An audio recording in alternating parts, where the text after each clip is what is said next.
Noches. Noches, Dinora. Buenas noches a todos los que nos acompañan a través de las redes sociales. Damos gracias al Señor por esta oportunidad.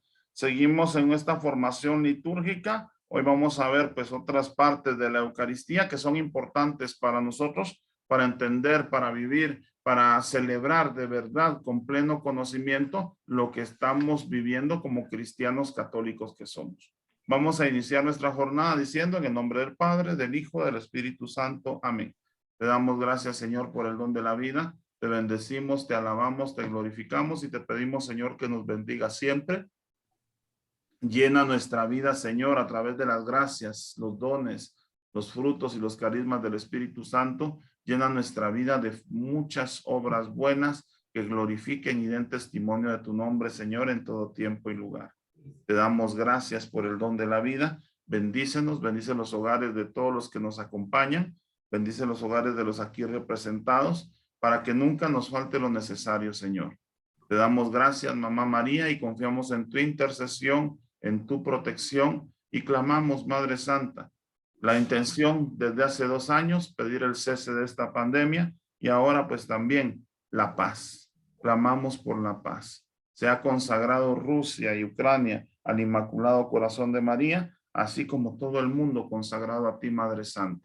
Y te pedimos que nos ayudes para que podamos hacer lo que Jesús nos pide, lo que Jesús nos dice. Te damos gracias, Señor, por tu bondad, por la bondad que has tenido con todos y cada uno de nosotros, de llamarnos, de convocarnos a servirte en el altar, a dar testimonio de ti, Señor, en todo tiempo y lugar. Bendícenos, guárdanos y santifícanos. Amén. Amén. En el nombre del Padre, del Hijo, del Espíritu Santo. Amén. Muy bien, estamos en el folleto. Este es el folleto que usamos, curso de liturgia. Estamos en la página 64. Nos toca ver el tema número 4, que es el credo. Por favor, Tania, ¿nos puede hacer el favor de leer el número 4? Bueno, el credo recibe también el nombre de profesión de fe. La liturgia ha conocido varios credos. Todavía podemos algunos recordar el credo que se proclamaba hace ya años y que era más corto que el que proclamamos ahora. El credo cumple su función cuando la comunidad cristiana lo hace objeto de meditación y respuesta a la palabra de Dios escuchada. Es un rito muy popular que debe usarse todos los domingos y solemnidades de forma obligatoria. Muy bien. El credo de la iglesia, podemos decir que tenemos 2 que son oficiales. El credo de los apóstoles, que es la primera versión del credo que se realizó en el año 323. Y la forma larga, que es, digamos, que la complementación que se dio a esa primera fórmula del 323 en el año 385. En el primer lugar donde se realizó el credo fue en el Concilio de Nicea, y en la segunda parte donde se completó este credo fue en el Concilio de Constantinopla. Entonces, ¿qué es lo que pasó? Habían surgido distintas herejías en contra de Cristo, se dudaba de la divinidad o de la humanidad de Cristo, se dudaban muchas cosas de la iglesia incluso, porque no se creía en la fe de los apóstoles todavía. Entonces hubo que atornillar algunas verdades de fe que tenemos nosotros como iglesia, que son dogmas que creemos por fe, pero que sabemos que son 100% verdaderos y que Dios pues ha permitido que lleguen a nosotros. Entonces tenemos el credo corto, que es el credo de los apóstoles, y el credo largo. ¿Cómo se llama el credo largo? A ver, ¿se acuerdan ya? ¿Ya se les quedó? Esa es penitencia. Es el credo niceno-constantinopolitano. Que es bien largo ese. Niceno, porque se inicia en Nicea, niceno, constantinopolitano, porque se termina en Constantinopla. Pues se empieza en Nicea y se termina en Constantinopla. Por eso se va a llamar niceo-constantinopolitano. Algunos dicen niceno, otros dicen niceo. Es niceo-constantinopolitano. Niceo-constantinopolitano. Ya ven que se va quedando ahí de estarlo repitiendo. ¿Por qué es bueno que sepamos esto? Porque, por ejemplo, en un momento en nuestra iglesia se usaba más el corto. ¿Por qué? Porque antes del Vaticano II, en la iglesia, pues la gente acudía a la celebración eucarística y la celebración era en latín. Entonces, ¿qué pasaba con la gente? Pues llegaba a hacer su rosario, llegaban a rezar sus novenas, porque no entendían nada de la misa. Eran pocas las personas que tenían, que sabían leer y escribir, y eran pocas las personas que tenían su misal para poder seguir o llevar la Eucaristía en latín. Entonces, ¿qué hacían las demás personas? Pues rezar. Entonces, se popularizó mucho el credo corto, porque es el que se usa más que todo en las novenas. Ya en la Eucaristía, pues nosotros tenemos el credo largo, que es el que se está usando ahora. Hay otra fórmula del credo. Entonces está el de los apóstoles, el niceno-constantinopolitano, y está el credo que se hace por cuestionamientos, por preguntas, donde el sacerdote nos dice, ¿creen en Dios Padre Todopoderoso? ¿Y qué respondemos nosotros? Sí, creemos. Sí, creo. Siempre en singular, ¿verdad? Porque aunque sea mi familia, yo no sé cómo están, ¿verdad? Entonces mejor digo sí creo, ¿verdad? Creo. Entonces es una realidad que tenemos que transmitir siempre, ¿verdad? Que la fe es personal y pues la responsabilidad de si me salvo o me condeno, pues es solo mía al final, ¿verdad? Entonces tengo que responder de esta manera. Entonces esta fórmula del credo, como nos dice acá, es obligatoria todos los domingos e incluso en las solemnidades. Entonces, ¿por qué? Porque son días especiales, son días grandes de la iglesia, pues no se pueden dejar de lado esa profesión de fe. Necesitamos dar testimonio de quiénes somos y en qué creemos. Entonces es importante que conozcamos estas tres fórmulas y sobre todo pues que las sepamos. Una de las maneras como se nos puede quedar muy bien, pues todos tienen su revista Leer y Enseñar, ahí está en las primeras páginas el credo y ahí pues podemos encontrarlo para poder pues irlo memorizando porque a veces pasa esto, empezamos con el de los apóstoles y terminamos con el del niceno-constantinopolitano, porque se nos hace una mezcla, ¿verdad? Entonces, es bueno que tengamos siempre los dos y que los vayamos memorizando, y si no, pues tengámoslos ahí para leerlos. No hay ningún problema en que nosotros leamos el credo, no hay ningún problema, podemos leerlo. En catequesis, pues se les pide a los niños que lo memoricen, pero nosotros pues entendemos hoy pues que no podemos pues a veces exigir esto. ¿Por qué? Porque las personas pues tienen tantas cosas que hacer y que pues a veces pues no hay tiempo o se roba la atención para poderlo memorizar. Una de las partes donde en el magisterio de nuestra iglesia que encontramos la presencia del credo niceno-constantinopolitano es en la estructura del catecismo de la Iglesia Católica. En la estructura del catecismo de la Iglesia Católica es un índice prácticamente donde se van desarrollando cada una de las frases del credo como contenidos del catecismo de la Iglesia. Pues ahí vamos a encontrar yo creo en Dios Padre, yo creo en Jesucristo, yo creo en el Espíritu Santo, en la Santa Iglesia, y cada una de estas personas trinitarias se va desglosando para que nosotros vayamos profundizando ese conocimiento del credo. Entonces es importante, si tenemos nuestro catecismo, pues es bueno que vayamos dándole un ojito, un vistazo de vez en cuando a todo esto que es el credo, para irlo aprendiendo y profundizando cada día más. ¿Alguna pregunta sobre el credo? Solo una pregunta, hermano. ¿El credo de lunes a viernes no se hace solo por el hecho de no alargar la misa? ¿O hay algún dato? No se hace porque solo es el domingo, que es el día del Señor. Recuérdense que el domingo es el importante para nosotros porque proclamamos que el Señor es el que ha resucitado. Entonces damos fe de este testimonio de Cristo que ha resucitado a través del credo. Porque en el credo decimos pues que resucitó entre los muertos, ¿verdad? Entonces ahí es donde se proclama. Por eso la centralidad del domingo se manifiesta también a través del gloria, del credo y de la segunda lectura también, ¿verdad? ¿Por qué? Porque es un poco más extenso, ¿verdad? Se supone que hay un poquito más de tiempo para meditar y para orar. Un consejo que les doy también, por ejemplo, un día tienen necesidad de hacer oración, no saben qué hacer, agarren el credo y vayan frase por frase. Vayan frase por frase meditándolo, reflexionando, tratando en su mente de imaginar qué es esto, creador del cielo y la tierra, entender cómo Dios de la nada sacó nuestra creación, cómo Dios del polvo nos ha sacado a nosotros y cómo también, pues vamos a volver algún día al polvo, pero no de una manera definitiva. ¿Por qué? Porque estamos llamados a ser eternos, a vivir en la eternidad, en la gloria de Dios. Entonces imagínense, no tengo cómo hacer oración o qué hacer, Ahí está el credo también como una buena herramienta, ¿verdad? Tenemos un familiar que está en agonía, una persona que está ya en el último momento, por así decirlo. ¿Qué es lo que tengo que hacer por él? Rezarle el credo. Rezarle el credo, las verdades de fe, lo que creyó toda su vida en ese último momento es vital espiritualmente. Si ya murió, pues recitárselo al oído, ¿verdad? Para que pues, recuérdense que según los estudios que han hecho de biología y otras cosas más, pues dice que lo último que se pierde es el sentido del oído. Y se va escuchando como que uno se va alejando y solo se oye a lo lejos lo que van diciendo hasta como un murmullo, según estudios que han hecho, ¿verdad? No sabemos, pero por fe creemos nosotros que cuando alguien ha muerto, pues recitarle el credo le ayudará a fortalecer esa decisión, esa elección. Imagínense, tal vez una persona que no ha vivido una verdadera conversión, pero con escuchar el credo en ese momento, pues va a fortalecer y va a ser un momento para él de gracia. ¿Por qué? Porque es el último momento donde se juega todo. Si creí de verdad o no creo en la misericordia de Dios.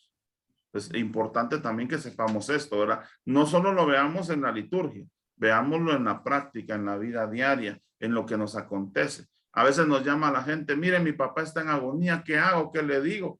Pues esto, ¿verdad? Ya tienen ustedes una herramienta. Pueden también utilizar el Salmo 50, que es muy importante también porque se clama ahí la misericordia. Recuérdense que hay personas que tienen mucha angustia en el momento del morir, ¿verdad? El Salmo 23 también, porque nos recuerda que somos ovejas de Cristo y que Cristo nos lleva a ese redil, a ese rebaño eterno. Y tantas otras oraciones más que podemos utilizar, ¿verdad? Para poder ayudar a alguien a bien morir.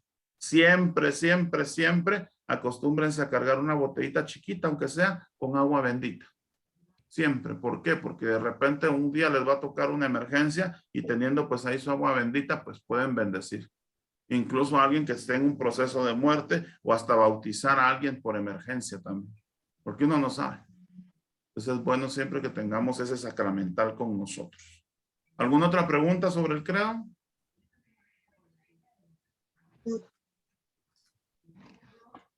Muy bien. Pasamos al número 5, la oración de los fieles. Por favor, Patti Ávila.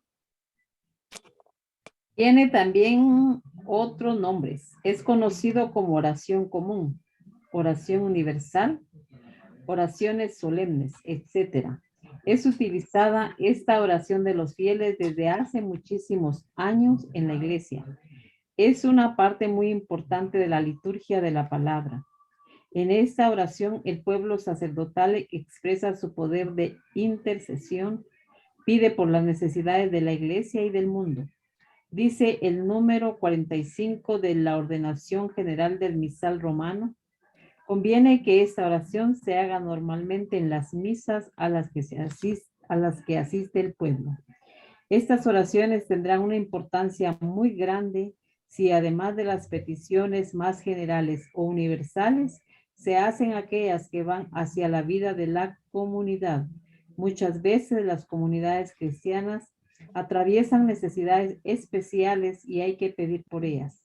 No hay que olvidar que la oración de los fieles será muy solemne en los oficios del Viernes Santo. Muy bien. ¿Han visto su ID enseñar las oraciones que tenemos para el Jueves Santo, Viernes Santo, Sábado Santo? Son muy puntuales y muy especiales. Una cosa muy importante que tenemos que tener nosotros es que, por ejemplo, si durante la semana yo no sé por qué hacer oración, pues puedo tomar la oración de los fieles que se hizo el domingo y todos los días de la semana hacer esas peticiones. Es parte de nuestra tarea como cristianos poner esas peticiones junto con las otras peticiones que van surgiendo en la comunidad. Porque aquí nos lo dice claramente, ¿verdad? Es parte del ministerio sacerdotal de los laicos. Recordemos que todos somos sacerdotes, profetas y reyes. Y también a través de esta oración, pues, ¿qué hacemos? Desarrollamos y fomentamos la intercesión. Desarrollamos también lo que es la acción de gracias. Reconocemos la gloria y el poder de Dios. Entonces, esto es vital para nosotros. Y por eso, si no tenemos una guía o qué hacer, pues ahí tenemos ya estas intenciones para hacerlas durante toda la semana. Las del domingo durante toda la semana me van a servir. Y sobre todo, no solo leerlas, sino sobre todo de cada una hacer una pequeña meditación. Por ejemplo, recuerden, siempre nos dice por las autoridades, entonces empezar a mencionar en nuestra mente todas las autoridades que tenemos como guatemaltecos. También, por ejemplo, pedir por todos aquellos que tienen los destinos de los pueblos en sus manos. Recordemos que ahorita estamos en un momento donde se está hablando de negociaciones de paz incluso, ¿verdad? Entonces, poner todas esas intenciones. Con el tiempo de pandemia, pues siempre se pide por todos los que sirven en esta emergencia, ¿verdad? Pues empezar a pensar, e incluso cuando pedimos por alguna de las necesidades de la sociedad, muchas de esas necesidades para nosotros tienen rostro, tienen nombre. Son seres que conocemos, amigos, familiares, vecinos. Entonces, ponerlos en ese momento en esta oración de los fieles también, que nos va a servir, como les decía, para orar durante toda la semana. ¿Qué pasa también? Tenemos una celebración especial en nuestra capilla, digamos, un aniversario, tenemos, por ejemplo, una fiesta patronal o alguna otra actividad grande, hacer oración de los fieles, escribirlas, dar las peticiones. ¿Para qué? Para que el sacerdote, cuando pues llegue a este momento después de la homilía, pues prácticamente pues haga esas oraciones pidiendo por las necesidades de la comunidad. Por eso lo dice ahí muy bien, ¿verdad? Ahí se manifiestan también las necesidades propias de cada una de las comunidades para que a través de estas oraciones pues se encuentre esa respuesta de la gracia de Dios. ¿Alguna pregunta por acá?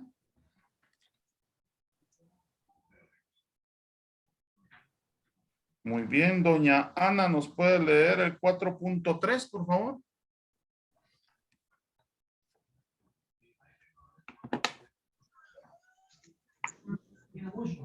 La liturgia propiamente eucarística. Terminada la liturgia de la palabra, comienza la liturgia eucarística. Este cambio se nota incluso exteriormente. El ministro abandona el ambón o la sede y se acerca al altar, lugar reservado al sacrificio eucarístico. No se trata de dos acciones cultuales distintas. Al contrario, las dos forman parte de un único acto de culto. Son dos momentos celebrativos de un único misterio. La liturgia eucarística consta de tres partes.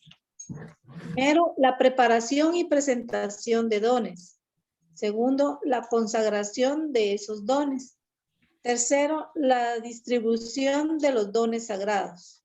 Muy bien, gracias, doña Ana. Entonces vemos nosotros pues que estos tres elementos conforman la liturgia eucarística, ¿verdad? La preparación y presentación, la consagración y la distribución, ¿verdad? Entonces vamos a ver ahorita cada uno de estos momentos. Número 1, por favor, Brenda. La preparación y presentación de los dones. Esta parte se subdivide en las siguientes. Preparación y presentación del pan y del vino con agua. Una oración privada. La incensación. El lavatorio de las manos. Una invitación a orar a la que responde el pueblo. La oración sobre las ofrendas. Este rito comienza a finales del siglo II y principios del siglo III. En el siglo II los fieles llevan los dones a un lugar oportuno antes de la celebración. Después de la liturgia de la palabra, los diáconos llevan procesionalmente los dones al altar, con lo cual estos son considerados como algo sagrado. No existía oración sobre las ofrendas.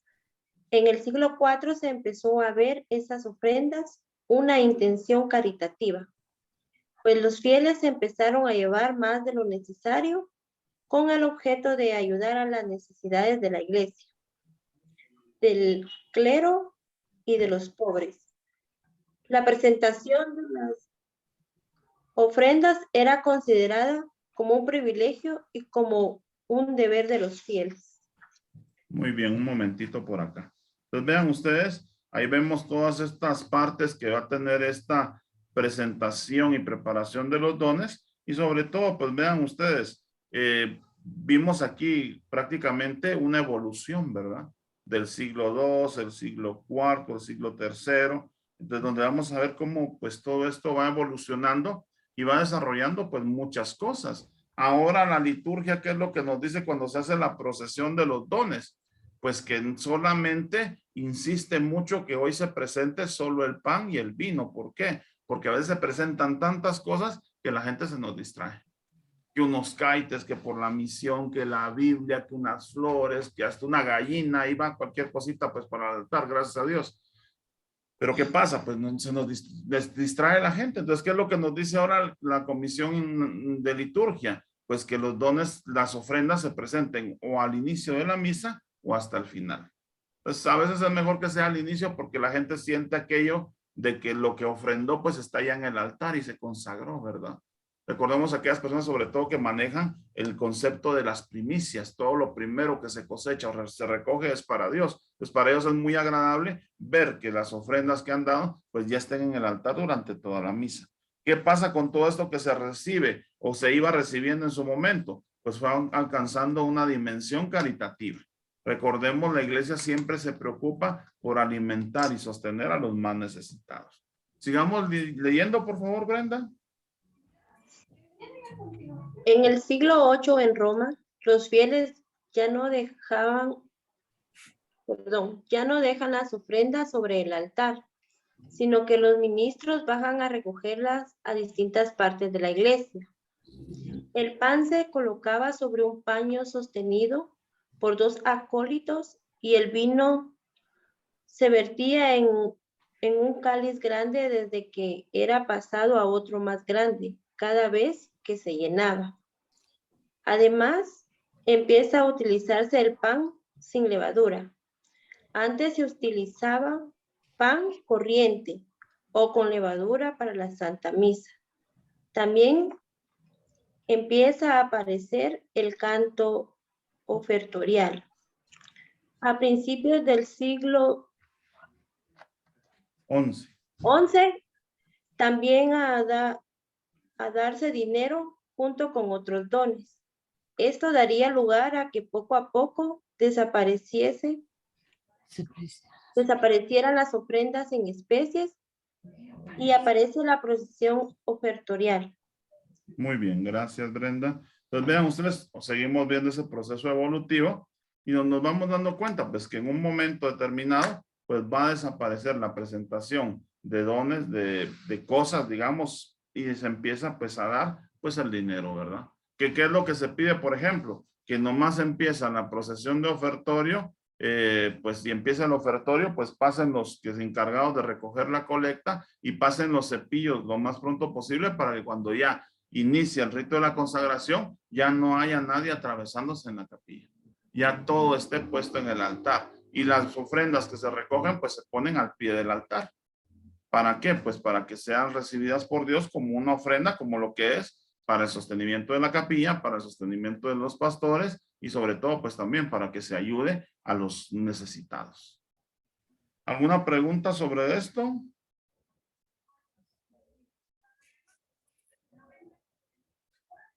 No hay preguntas, muy bien. Pasamos al inciso A, la presentación del pan y del vino. Por favor, Pati Gallardo.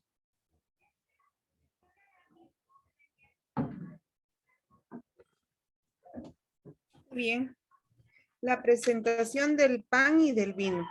Al comienzo de la liturgia eucarística, se presentan en el altar ofrendas que se convertirán en el cuerpo y la sangre de Cristo. En primer lugar, se prepara el altar o la mesa del Señor, que es el centro de toda la liturgia eucarística, colocando sobre el mismo el corporal, el purificador, el cáliz y el misal. Se traen a continuación las ofrendas. Es de alabar que el pan y el vino sea presentado por los mismos fieles. El sacerdote los recibe en un lugar oportuno y los coloca encima del altar, pronunciando a la vez las fórmulas establecidas. Aunque los fieles no traigan pan y vino suyo con este destino litúrgico, como se hacía antiguamente. El rito de presentarlos conserva, sin embargo, el valor y el significado espiritual. También se pueden aceptar dinero y otros dones para que los pobres o para los pobres o para la iglesia, traídos por los fieles o recogidos en la iglesia, por lo cual se colocan en lugar oportuno, fuera de la mesa eucarística o altar.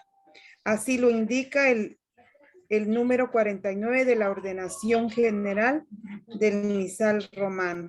Muy bien, gracias, Pati. Pues vean ustedes, pues nos dice cómo se tiene que hacer hoy. Antes, pues, ¿qué era lo que pasaba? La gente llevaba su vino, llevaba su pan y era lo que se consagraba en el altar. Pues eso, pues, ya no se hace así por la comodidad de las personas, sino que la misma capilla, la misma iglesia es la que se encarga de comprar el pan y el vino para poder hacer este ofertorio. Lo que sí, pues, se sigue recibiendo ofrendas por los necesitados, por la misma iglesia, por tantas realidades que tiene nuestra comunidad que sufragar, porque al final cuando ya vamos viendo todo esto de lo que se requiere para sostener una capilla, pues nos damos cuenta de que sí, se necesita bastante plata. Se necesita, pues ahí sí que colaboremos. ¿Y qué es lo que pasa? Pues tenemos que tener un concepto de que la parroquia, la capilla, la iglesia es de la comunidad, nos pertenece. Pues todo lo que involucre la necesidad de esta capilla, de esta iglesia, de esta parroquia, es para nosotros una responsabilidad. Pues aunque yo no vaya, aunque yo no esté constante, pero tengo que estar pendiente para ayudar y socorrer. Más aún si soy cristiano católico, ¿verdad? Ahora nos va a dar a entender acá que este ritual tiene, o este rito tiene un significado cuádruple. Por favor, Erwin, uno por uno, por favor. Muy bien. Dice, este rito tiene un significado, es un cuádruple significado. Significado bautismal. Aparece en el hecho de estar reservado a los bautizados en comunión con la iglesia el llevar los dones. Recuerden ustedes que antiguamente cuando se hacía el proceso del catecumenado para poder pertenecer a la iglesia, ¿qué era lo que pasaba? Las personas pues recibían su catequesis, recibían su formación, participaban de la liturgia de la palabra, pero ya cuando terminaba la liturgia de la palabra los sacaban. ¿Por qué? Porque no estaban preparados todavía para ver el rito de la consagración. Hasta que ya estaban bautizados se les permitía entrar y ver cómo se realizaba esta consagración. Tenemos hoy muchas situaciones donde hay gente que incluso no es católica, hay gente que no es cristiana y que a veces pues como no hay un control, pues a veces ¿qué pasa? Vamos a probar a ver qué es comerse eso. Pues pasan. Pues ahí donde vemos pues esos errores o estas faltas de respeto a la Eucaristía, pues que tenemos que aprender nosotros pues a que se vivan y a que se respete, sobre todo entender que es una celebración para los que son bautizados, para aquellos que están ya consagrados a Dios a través del bautismo. Siguiente, por favor.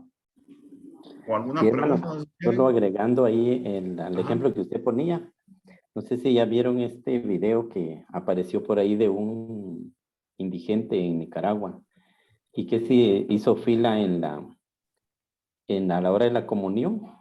Y cuando llegó con el sacerdote, pues no le dio la comunión, ¿verdad? Entonces se hace él a un lado y se enoja. Y entonces los que están, los ayudantes, digámoslo ahí, los ministros, no sé qué era, pues lo sacan, ¿verdad? Y entonces viene el resto de comentarios de gente no católica, ya se imaginarán ustedes qué dijeron, ¿verdad? Y luego pues otros católicos que también contestaron ahí, sabidos de esta situación, como usted decía, ¿verdad? Del desconocimiento de la importancia, ¿verdad? De llegar en ese momento, ¿verdad? Entonces, para mí, pues, considero que el padre, pues, hizo lo correcto y desde luego, pues, es ahí donde como que nos responsabiliza, ¿verdad? El hecho de tener nosotros cuidado dentro de nuestras capillas a la hora de ver qué gente entra, ¿no? Porque en la parroquia sí ha pasado, pero cuando estaba un señor que se llamaba René, él estaba atento porque en varias ocasiones se daba que entraba gente a veces alcoholizada y quería pues hacer fila en él. Y él estaba atento con otro muchacho. Entonces, sin hacer tanto revuelo, pues lo sacaban. Pero aquí se les escapó a la iglesia, ¿verdad? Porque hizo fila y toda la fila hasta que llegó con el sacerdote. Entonces, esto que usted dice es bien interesante porque ese detalle no lo sabía yo, ¿verdad? Que antes sacaban a la gente si no estaba bautizada. Era así bien rígido. Entonces es parte de lo que tenemos que tratar de hacer valer hoy también, ¿verdad? En el sentido que la misericordia tiene que prevalecer ante todo, porque fíjense que yo lo viví en una comunidad donde una persona alcoholizada llegó a comulgar y una de las personas vino y le sacó la hostia de la boca a la persona y se la tiró en la patena al ministro. ¿Cómo se le ocurre darle el cuerpo de Cristo a un borracho? Pero es que también ahí sí que entra el criterio de la persona que está dando la comunión también.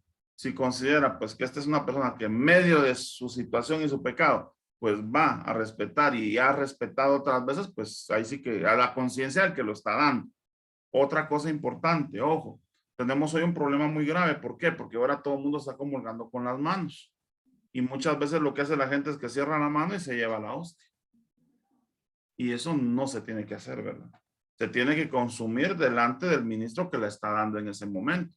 Pero tenemos ese problema ahorita muy marcado, muy fuerte. Entonces, ¿qué tenemos que hacer? Pues estar viendo, estar controlando. Ante todo, como les digo, tiene que prevalecer la misericordia. Pero ¿qué es lo que pasa? Yo conocí unas personas que venían de Europa, que eran anglicanos, no sé si anglicanos o eran luteranos, no sé. La cosa es que eran parte de la familia que iban a acompañar ese día por un bautizo. Entonces me comentó una de las personas que uno de ellos preguntó, mire, ¿y qué será consumir eso? Pase, haga la cola y pruebe, va a ver que no tiene nada extraordinario. La católica le dices, imagínense. Pase, no tiene nada extraordinario, o sea, es el cuerpo de Cristo, pues entonces merece respeto. Entonces, decirle a la gente, por ejemplo, imagínense, cuando yo hago unas cosas así, le estoy faltando no solo el respeto al cuerpo y sangre de Cristo, sino a cuántas personas que han llevado un proceso formativo para poder recibir su cuerpo y sangre de Cristo. Entonces, le falta el respeto a toda esta gente que ha tenido ese esfuerzo, esa catequesis, esa perseverancia. Entonces, por eso tenemos que estar muy atentos nosotros y también volvemos a lo mismo. Todos y cada uno de nosotros somos concientizadores de nuestro entorno. Entonces tenemos la responsabilidad de ser luz, de evangelizar, de formar a aquellos que están cerca de nosotros.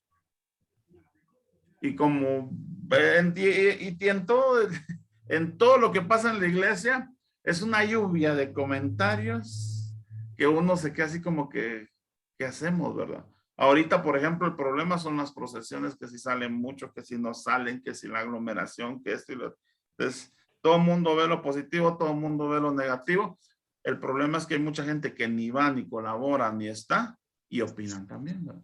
Entonces, ahí es donde no está bien, perdón. Entonces, que comente, que comparta, que corrija a aquellos que están, aquellos que sí llegan.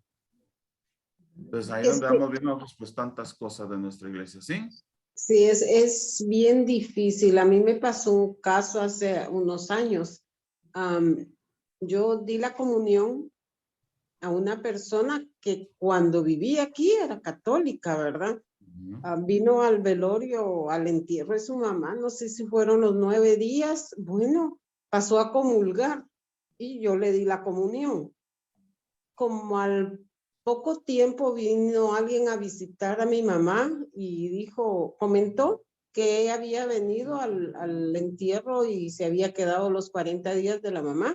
Oh, sí, le dije yo, ella pasó a comulgar ese día y me dice, ¿y cómo pasó a comulgar si ella se volvió protestante? Uy, yo me sentí así bien, o sea, siempre me quedó eso como que en la conciencia, ¿verdad? Como un cargo de conciencia ese uno. Sí. Sí, pero, o sea, yo, como le dije yo, no lo sabía. Ajá. Si no, no se lo hubiera dado, ¿verdad? Ajá. Pero siempre queda en eso, en el pensamiento, en el corazón, de que uno cometió yo sentía que yo había cometido más pecado que ella por habérsela dado, pero no.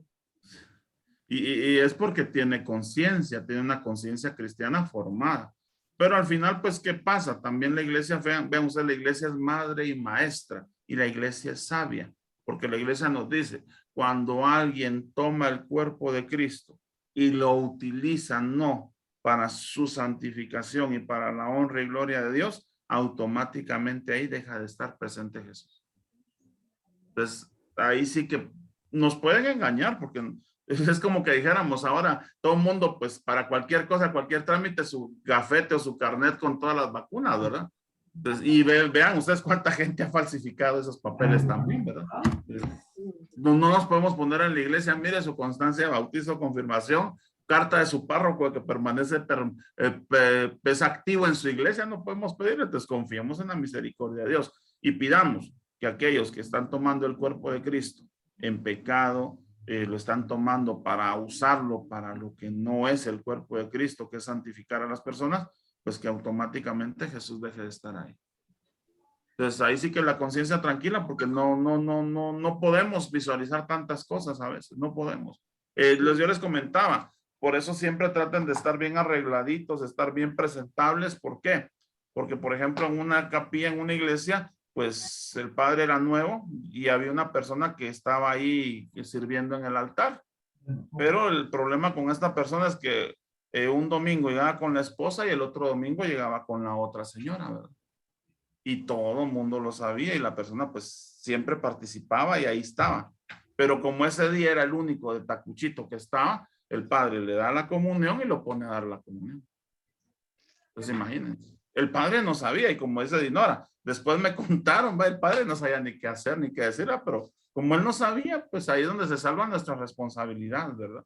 Pero sí, por eso mismo, buscar y procurar que siempre estemos presentables, porque un día de estos, tarde o temprano, falta un ministro, se siente mal alguno de los ministros y nos va a tocar dar la comunión.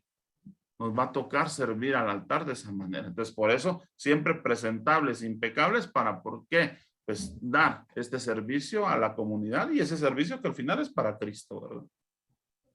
Muy bien, seguimos. ¿O algo más por ahí? No hay.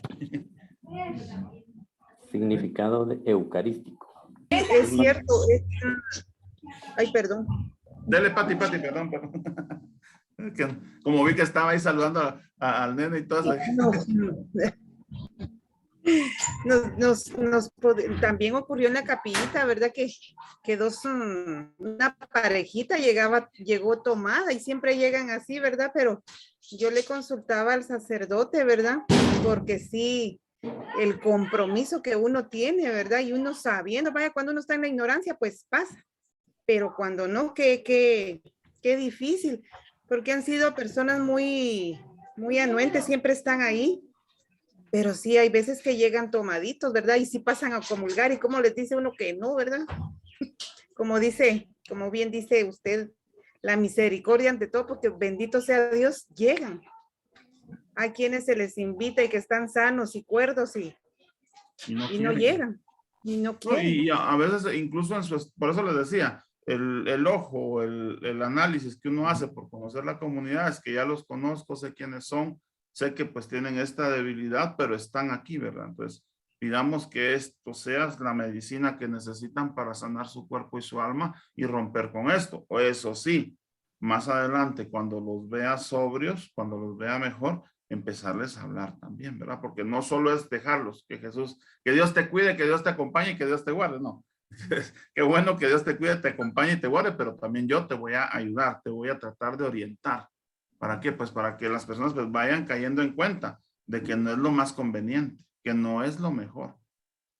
Pero ahí sí que es donde nosotros nos tenemos que convertir en esas lámparas encendidas que iluminen el camino para muchas personas. ¿Y cómo nos hacemos lámparas encendidas? A través de la formación. Si no tenemos formación, pues lastimosamente pues nos van a seguir metiendo goles, ¿verdad? Y como les digo, pues hay veces donde pues nos va a salvar pues que no lo sabemos todo, gracias a Dios, ¿verdad?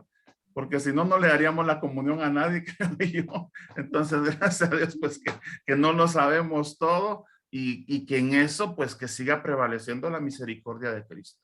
Porque Cristo, como Él lo dice, yo he venido por los enfermos, no por los sanos, yo he venido por los enfermos. Entonces, dejemos que a través de estas situaciones, Cristo se siga acercando a aquellos que tienen una debilidad, que tienen un problema, que tienen un sufrimiento, que tienen una realidad no asumida que los ha sumido en estos problemas, ¿verdad? En estos vicios, por así decirlo, ¿verdad? Yo conozco gente, por ejemplo, que está casada que está junta o unida con protestantes y que se mueren por comulgar, ¿verdad? Y ahí ya depende de cada pastor que pues va a guiar y orientar a estas personas a si les permite o no, pues comulgar. Pero ya es un proceso que tienen que llevar con su párroco, ¿verdad? No con cualquier persona, no, directamente con el párroco. ¿Por qué? Porque el párroco es el que va a dar fe y testimonio de que lo que están haciendo, pues lo está autorizando nuestra iglesia.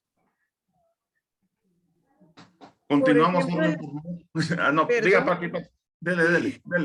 Y en las cápsulas, por ejemplo, en las cápsulas informativas en ese, ¿verdad? ¿Cómo se podría decir esto? Recordemos, hermanos, ¿qué que para palabras? recibir el cuerpo y sangre de Cristo tenemos que estar en plena conciencia. Si yo estoy, pues, y decirlo claro y pelado, si yo estoy de goma, si yo tengo mis tragos encima, por favor, abstengámonos de pasar a recibir el cuerpo de Cristo. ¿Por qué? Porque no estamos en nuestro sano juicio. Recordemos una cosa, las bebidas y todos estos tipos de, ¿cómo dicen? Afrodisíacas, ¿no? ¿Cómo es? Ay, no sé, me acuerdo cómo le dicen a las bebidas alcohólicas. Embriagantes. Embriagantes o, ay, no, tiene otro nombre, ahí mero coqueto, dirían por ahí. Cuando alguien está con estos líquidos en su cuerpo, pierde la noción de la conciencia, el pudor. Entonces, pues no es lícito pues que recibamos el cuerpo de Cristo en este estado. Entonces, por favor, ¿verdad? Entonces, es bueno, es sobre todo porque si vemos a alguien que lo va a hacer, pues tratemos de disuadirlo de que lo haga en ese momento. O también, pues, veámoslo aquí, de esta manera. Yo no sé si va a ser la última comunión que va a recibir mi hermano porque está en este proceso alcohólico también, ¿verdad?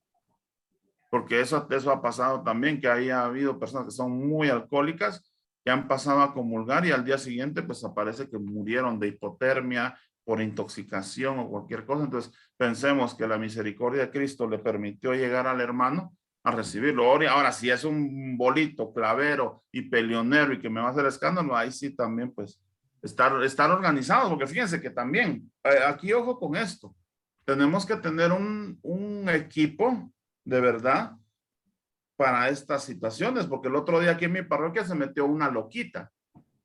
¿Y qué hizo? Pues pasó a comulgar y todo, pero después ella bien tranquila, porque bueno, incluso la confundí yo con otra señora porque se parecía a una señora, que si no era, más que no la saludé. Entonces ella pasó, comulgó y miren, pasó bien y todo y comulgó. Pero ya al final de la misa empezó a pelear.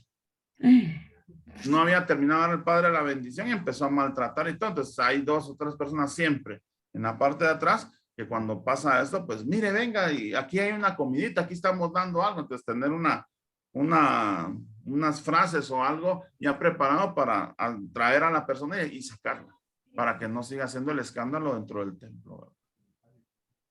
¿Qué es lo que pasa? Pues, aunque uno sea hombre, nos da miedo, pues, porque uno no sabe cómo reaccionar los locos. Dice uno que si cargan cuchillo, que cargan ahí entre sus tanates, porque llevan un montón de cosas, ¿verdad? Entonces, por eso sí nos da un poquito de miedo, pero tenemos que capacitar a algunas personas de nuestra comunidad para que estén preparados, porque no todos los días pasa. Pero hay días que sí pasa y no hay quien. Y se pierde la atención de lo que se estaba celebrando, de lo que se estaba viviendo, ¿verdad?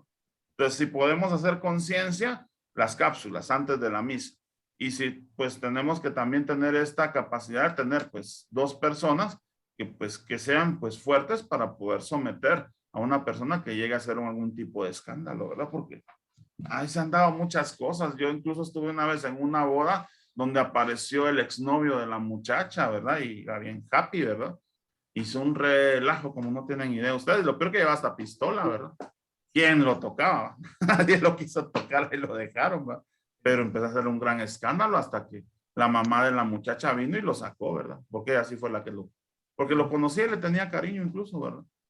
Entonces ya llamaron a la familia y lo llegaron a traer a la iglesia para llevárselo. ¿Por qué? Porque estaba tomado y no quería aceptar la situación de que ya no era él el novio. Ya no era él el que se iba a casar con ella, ¿verdad?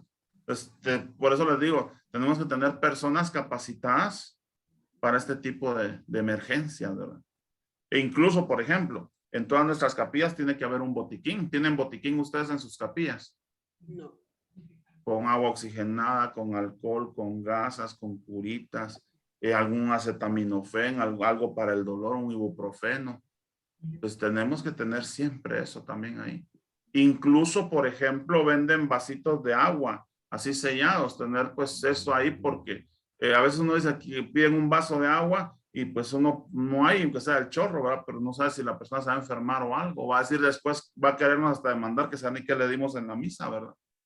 Por ejemplo, yo cuando alguien me pide alguna medicina o algo, y ha pasado también en la iglesia, yo pues llevo el blister. Mire, el blister es de esto, aquí está la pastilla, delante de la persona lo doy, lo entrego, pero lo abro en ese momento. ¿Para qué? No digan después que, es que saber ni qué me dieron. Es que ahí fue que me drogaron y por eso me pasó. Entonces, hasta en eso tenemos que tener cuidado, fíjense. Entonces, tenemos que tener un botiquín en nuestras capillas también, ¿verdad? Y como les digo, los vasitos de agua sellados para delante de la persona, destaparlo y darle, ¿verdad? Que tienen un tiempo de vencimiento, pues cuando se van a acabar, pues tomarnos todos los vasitos y conseguir otros que aguanten otro poco más, ¿verdad? Para no tirarlos, ¿verdad? Porque a veces está incluso con las botellitas, ¿verdad? Sí, Dinora. Sí, esas botellitas pequeñas también, ¿verdad? Ajá, sí, sí. Entonces es vital esto. ¿Por qué? Porque no sabemos un día alguien que llegue con una herida o que pase algo, ¿verdad? Entonces, ¿el alcohol para qué nos sirve? Si alguien se desmaya con alcohol, pues ahora todos tenemos gel, ¿verdad? Pues no hay problema. Pero en otros tiempos, pues era bueno tenerlo. ¿Por qué? Porque si alguien se desvanecía, se desmayaba, tener eso ahí. O incluso tener dulcitos. ¿Por qué? Porque a veces tenemos gente que se le baja el azúcar. Pues, y no hay problema que una persona que se le baje el azúcar se coma un dulce en la misa. No hay ningún problema, no hay. Ahí no afecta el ayuno eucarístico. ¿Por qué? Porque lo está haciendo no por debilidad, no por placer, sino que lo está haciendo porque es una necesidad vital de su cuerpo. Su cuerpo le está exigiendo el azúcar, ¿verdad? Entonces tenemos también eso que aclararle a las personas, que si usted se siente mal y necesita un dulcito, pues cómaselo, no hay ningún problema. ¿Alguna otra más por ahí? Miren todo lo que sale con una nada más. Con un pedacito que leemos, gracias a Dios. Entonces hay bastante que aprender y que compartir, ¿verdad? Entonces, ¿y por qué les comparto esto también? Porque yo he estado en comunidades donde han pasado cosas y no hay nada. Y tienen que salir corriendo de la capilla hasta su casa para ir a traer un poco de alcohol por una cosa o cualquier cosa más, ¿verdad? Entonces imagínense, es bueno que haya un botiquín en la capilla para que se use por cualquier eventualidad. Muy bien, continuamos. Significado eucarístico. Es más claro, pues los dones se presentan para ser consagrados y una vez convertidos en el cuerpo y la sangre de Cristo, ser distribuidos a los fieles. Pues este significado eucarístico es palpable y visible. Por ejemplo, esto sí se acepta en la procesión de ofrendas, que lleve pan y que lleve vino. ¿Qué es lo que ocurre también? Cuando decimos llevar pan, pues todo el mundo pone un pirujo. Entonces sería bueno que cuando queramos hacer una ofrenda con pan y con uvas o con pan y vino, pues llevemos pues de verdad un pan ácimo y aprendamos a hacer un pan ácimo. Un día esto les voy a decir cómo se hace para que ustedes lo hagan, incluso para que ustedes lo hagan ahorita en esta Semana Santa que van a compartir con su familia y puedan, pues, si no se puede ir bueno, ahora sí ya se va a poder ir a las actividades, pero es bueno tener pues esta opción para hacer un rito que hizo Jesús, ¿verdad? Tomar un pan ácimo, partirlo, bendecirlo, compartirlo y darlo y consumir pues un poquito de vino en familia también, ¿verdad? Recordando la última cena de Jesús. No estamos plagiando la Eucaristía, que conste, sino que solo estamos haciendo un recuerdo de lo que hizo Jesús. Incluso se puede proclamar el texto de la última cena cuando se hace este rito de comer pan ácimo y vino, ¿verdad? Que no estamos comiendo el cuerpo de Cristo, estamos comiendo pan ácimo, ¿verdad? Entonces, incluso para evangelizar más, es bueno que cuando se presente, por ejemplo, este pan, pues se diga por qué el pan tiene esa forma, por qué el pan es una tortilla, para que la gente entienda que Jesús pues no agarró un pirujo, no agarró una conchita, no agarró una torta, no agarró un cubilete, sino que Jesús agarró una tortilla de harina, como pues fuera un pampita o una tortilla de harina gruesa. Entonces esa la bendice Jesús, la parte y la da. Entonces para que se entienda más ese rito. También este rito es bueno que se haga, este gesto o este rito es bueno que se haga en las comunidades, previo a los días santos de la Semana Santa. ¿Para qué? Para que entremos en sintonía de que celebramos el cuerpo y la sangre de Cristo y que lo importante Ese día va a ser recordar la institución de la Eucaristía para nosotros. Un elemento vital. Y donde vamos a entender que cada uno de nosotros pues está representado por ese pan. Porque si se dan cuenta que nos dice el texto bíblico, Jesús tomó un pan. De la canasta de los panes que habían quedado de la cena, Jesús tomó uno, escogió uno. Así como Jesús a cada uno de ustedes los ha escogido para un ministerio, para un servicio, para una entrega en la iglesia. Jesús los tomó, los escogió. Jesús nos ha bendecido porque Jesús toma el pan y lo bendice. A cada uno de nosotros Jesús nos ha dado una bendición para poder ir y llegar a los demás. Jesús nos ha partido. ¿Por qué? Porque muchas veces el sufrimiento acompaña nuestro ministerio. Muchas veces el sufrimiento acompaña nuestra realidad de servicio en la iglesia. Entonces nos parte Jesús para que nos podamos dar a los demás. Pues ahí es donde entendemos este gesto de la consagración que hace Jesús, pues lo entendemos con nuestra propia vida. Hemos sido escogidos del canasto de pan, Jesús nos tomó a nosotros. Y por algo y para algo fue. Y así como nos va tomando a nosotros, va tomando a cada uno de los miembros de nuestra familia. En el momento en que Él crea que es oportuno tomarlos y acercarlos así.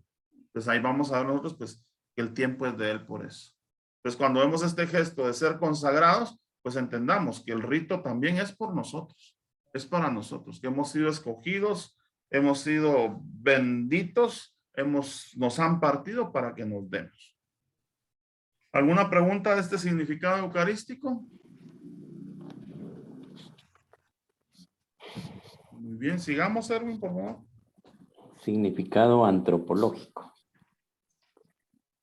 Se desprende del hecho de que la presentación de los dones es la contribución material inmediata de los fieles a la celebración eucarística. Contribución que quiere ser signo externo del ofrecimiento interior de cada uno de nosotros. Pues lo que damos, como decía un niño, lo vi una vez en una misa, porque cabal era el tiempo, el momento del ofertorio y pasaron pidiendo, mamá, ahí están cobrando ya la hostia. Entonces, no es que pasen cobrando la hostia, pues, pero al final pues es nuestro aporte a la comunidad, es nuestro aporte a la capilla. Si nos pusiéramos a hacer números, de verdad, pues mínimo tendríamos que dar todos, pues cuando menos un quetzal por lo que cuesta la forma y lo que cuesta el vino, ¿verdad? Pero a eso sumémosle la luz, sumémosle todos los otros gastos que tiene la iglesia, entonces ahí vamos viendo nosotros cuánto deberíamos de dar, ¿verdad? Hay quienes dan más, hay quienes dan menos. ¿Por qué? Porque ahí sí que la realidad de cada uno, pues así es, ¿verdad? Entonces no puedo yo venir y ponerme, a mí me ocurrió una vez estando en misa, que pasó una persona con el cepillo y yo pues tengo costumbre de abuelito, les comparto, ¿va? Que tengo una ficha y lo que hago se la doy al de la par para que él dé, porque si no trae pues que él dé, ¿va? Que con que me acompañen, pueden ser mis sobrinos, puede ser mi hermano, quien sea, y si no tiene pues le doy para que ellos den, ¿verdad? Entonces la persona vino y me sacudió el cepillo así en la cara. ¿Y usted por qué no da? Me dice. Y ella a mí me enojó, ¿verdad? A mí me enojó mucho, ¿verdad? Y perdí la paz, lastimosamente. Y le dije, mire, ya vio los arreglos florales, ya vio el vestido de Santa Marta, ya vio esto, ¿verdad? Eso lo puse yo, y nadie me preguntó cuánto cuesta eso. Entonces, ahí me salí de mis casillas, lo siento mucho, es pecado decirlo, porque sí, pero sí, a veces pues cometemos imprudencia, ¿verdad? Entonces, si alguien no da, no tenemos por qué juzgarlo. Y por ejemplo, a veces me dice una persona, mire, ¿y por qué las monjas no dan? Me dice. Porque hay monjitas aquí en mi comunidad y siempre les pasan haciendo el cepillo así para que suelten algo las monjas. Ellas ya lo dieron todo, le digo, ellas dieron su vida, ellas son consagradas a Jesús. ¿Qué más quiere usted que den? Le digo. Entonces ahí es donde uno tiene que también catequizar a las personas, ¿verdad? A veces hay alguien que no da porque se le olvidó el monedero, ¿y qué puede hacer? Sí. O les va a pasar la de mi mamá, que una vez iba a comprar y llevaba un billete de A5 y un billete de A100 y se los echó a la bolsa. Estando en la misa, porque pasó primero a misa, se confundió de bolsa y echó el billete de Hacienda. Cuando llegó a comprar, Ay, el billete de A5, en vez de, mira, no le puedes hablar al padre para decirle que me devuelva mi billete de A100 porque me confundí. Ay, no, mamá, Leo, no sea pura lata, pobre el padre, cuando mira un billete de A100, usted le alegró la semana al padre porque se había puesto contento de ver un billete de A100 en el seguro. Y eso nos pasa seguido a veces, ¿verdad? Que llevamos para una cosa y para otra, y para no confundirnos lo ponemos en bolsa aparte y nos confundimos de todos modos. Pero al final entendamos pues que es una misericordia de Dios, es otra misericordia de Dios, donde pues estamos colaborando, o tal vez más, o tal vez menos, pero al final lo que cuenta es nuestra disponibilidad, nuestro corazón, nuestro deseo de que todo sea mejor para nuestra iglesia, ¿verdad? Si damos más, cuando tengamos más, gloria a Dios. Si no, pues también gloria a Dios. Dios mueve los corazones para que sus hijos no pasen pruebas, no pasen dificultades, sino que tengan siempre lo justo y lo necesario, ¿verdad? Pues ahí sí que, por eso es ese sentido antropológico de colaborar con los demás a través de lo que yo doy. Muy bien, sigamos. Significado social. Se ve en la clase de las ofrendas que no solo son individuales, sino que también ofrenda de toda la iglesia. Bellamente significada en la naturaleza del pan y del vino, hechos de muchos granos de trigo y de muchas uvas. Entonces vamos a ver, pues, de la riqueza de la comunidad representada en lo que se ofrenda, ¿verdad? Entonces ahí vamos a ver también qué es lo que pasa. En muchas iglesias donde hay una mejor estabilidad económica, por ejemplo, se dice la semana de la libra, ¿verdad? Entonces, ¿qué es lo que hacemos? Pues esa semana todo el mundo pues lleva un canastito y lo ponen al frente del altar y todo el mundo lleva una libra de algo para colaborar con aquellos hermanos nuestros que no tienen pues que comer, que no tienen una realidad tan buena como la de nosotros.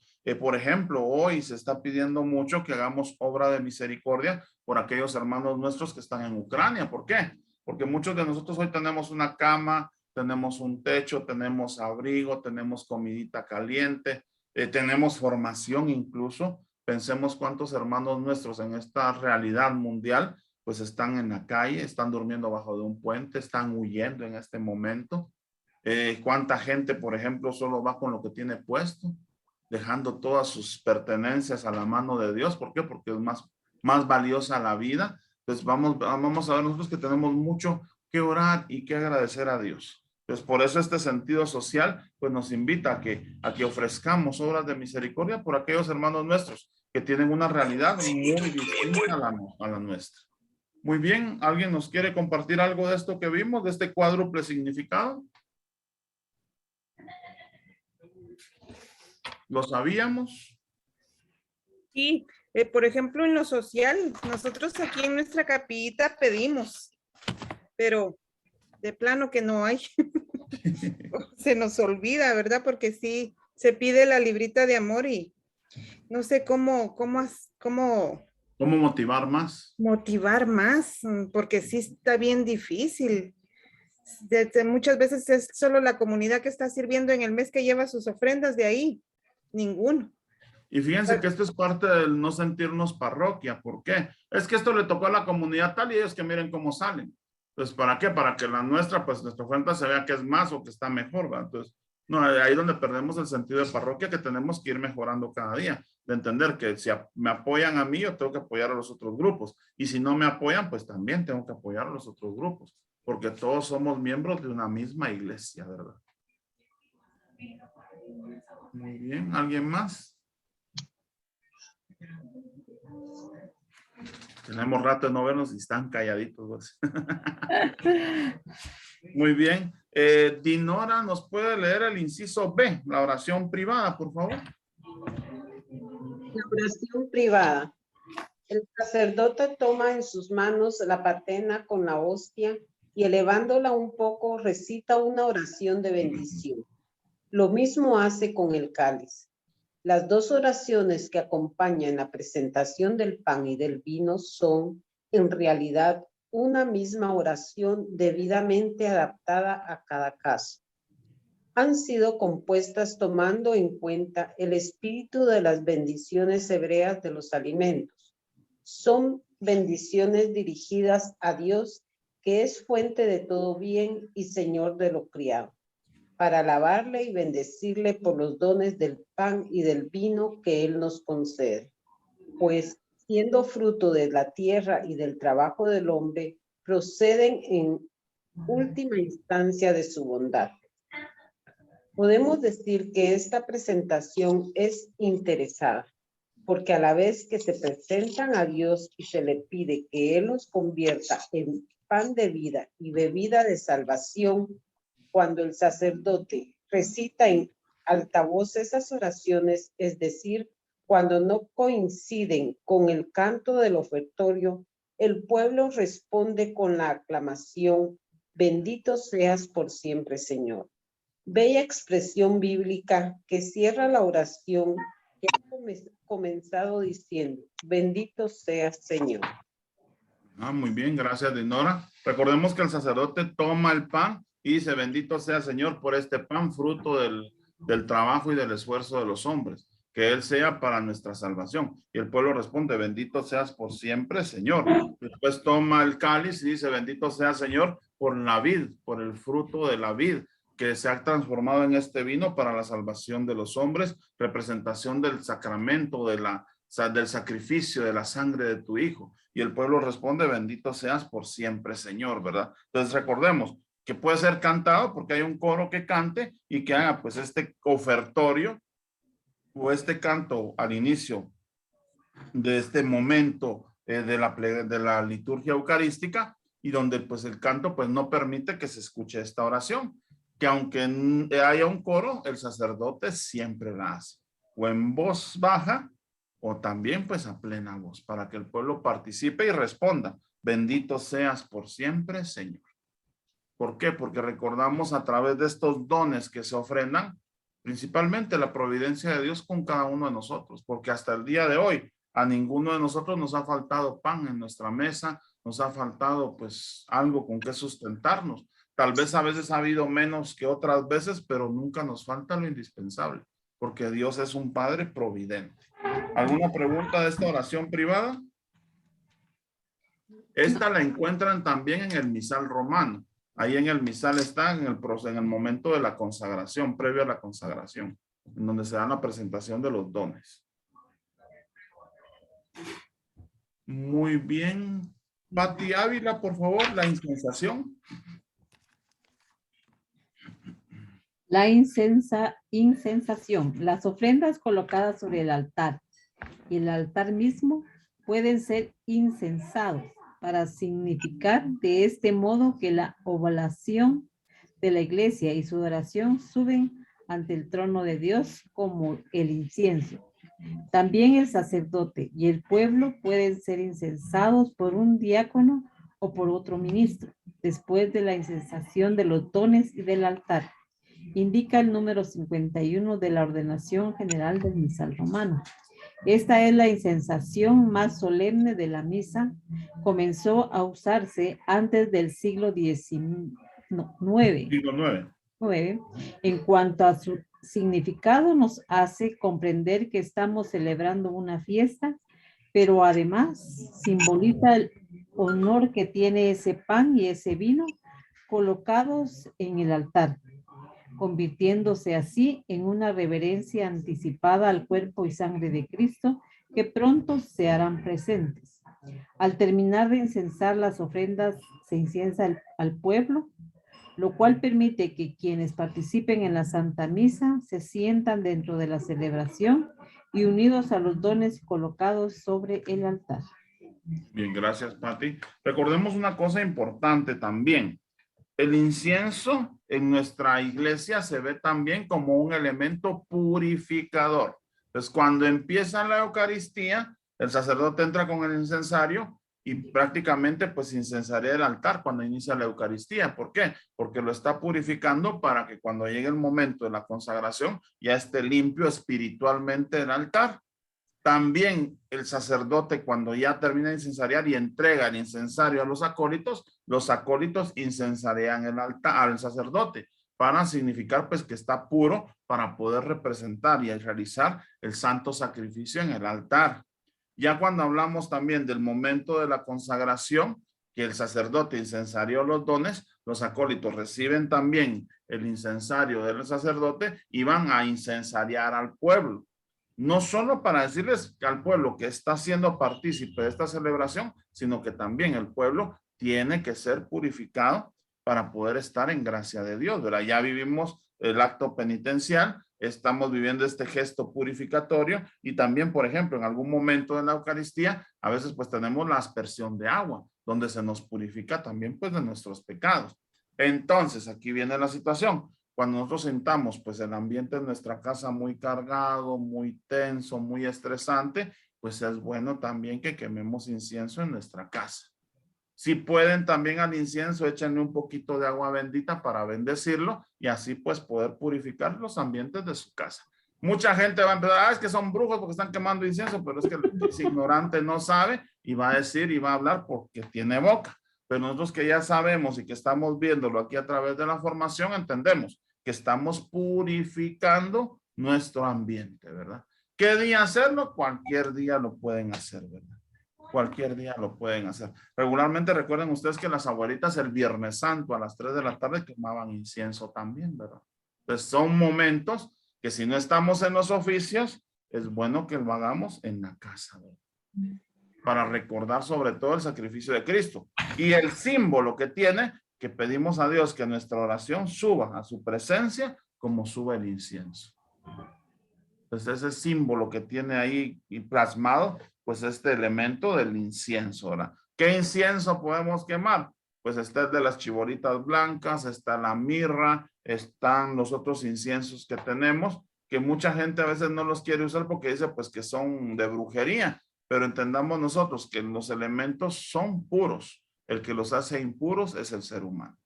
Pues podemos ir. Por ejemplo, nosotros a veces compramos incienso y a veces pues no hay otro lugar y en la terminal encuentro unos lugares donde hay unos inciensos que son muy buenos. Lo malo es que también está ahí el candelas y que machimón y que todo el relajo. Entonces uno compra las cosas y le pide a Dios, pues esto es para la honra y gloria de Cristo y todo lo que no es de Dios fuera de acá. Pues pedimos eso también, ¿verdad? ¿Por qué? Porque a veces por economía uno va a estos lugares porque lo encuentra más favorable que en otros lados también. Entonces ahí es donde vamos a ir viendo y pues podemos también incluso hasta componer el incienso porque podemos hacer una mezcla de varios inciensos. Y como les digo, ya que esté preparado, echarle unas gotitas de agua bendita y bendecirlo. ¿Por qué? Porque nosotros como sacerdotes, profetas y reyes podemos también bendecir. ¿Alguna pregunta por acá? Muy bien. Tania, ¿nos puede leer el inciso D, por favor? El lavatorio de las manos. Terminada la incensación, el sacerdote hace una oración privada. Recíbenos, Señor, humillados y arrepentidos, y acepta con agrado el sacrificio que celebramos en tu presencia. Luego se lava las manos. Con ese rito externo se está tratando de decir que uno desea ser purificado interiormente. En un principio era simplemente un gesto práctico. El sacerdote se lavaba las manos después de recoger las ofrendas. Ese sentido sigue todavía presente en el caso de que el sacerdote reciba ofrendas o use el incensario. Sin embargo, en otro significado, el de la purificación interior es el más importante, tal y como lo expresa la fórmula que el sacerdote reza, en silencio mientras se lava. Purifícame, Señor, de todo mi pecado, límpiame de toda iniquidad. Muy bien. ¿Sabían ustedes qué eran las palabras que decía el sacerdote al hacer este rito? No. No. Subrayenlas de una vez. ¿Por qué? Todos aquellos que sirven como ministros en el altar, estas oraciones también las tienen que hacer cuando purifican sus manos, por favor. Traten de memorizárselas, ¿verdad? Recíbenos, Señor, humillados y arrepentidos y acepta con agrado el sacrificio que celebramos en tu presencia. Purifícanos, Señor, purifícame de mi pecado, límpiame de toda iniquidad. Pues estas oraciones tenemos que decirlas mentalmente nosotros cuando nos estamos lavando las manos y cuando nos estamos secando, ¿verdad? ¿Por qué? Porque ahí es donde ejercemos nuestra función sacerdotal y esto, como les digo, es lo que dice el sacerdote, ¿verdad? Y que muchas veces solo vemos que mueve los labios y no sabemos qué es lo que está diciendo. Ahora sabemos qué es lo que dice, ¿verdad? ¿Alguna pregunta acá del lavatorio de las manos? Sí, siempre nos hemos preguntado, ¿verdad? Esas oraciones que ellos hacen en silencio, que ni en cuenta, ¿verdad? Solo ellos saben, pero ahorita sí ya aclarada la duda, hermano.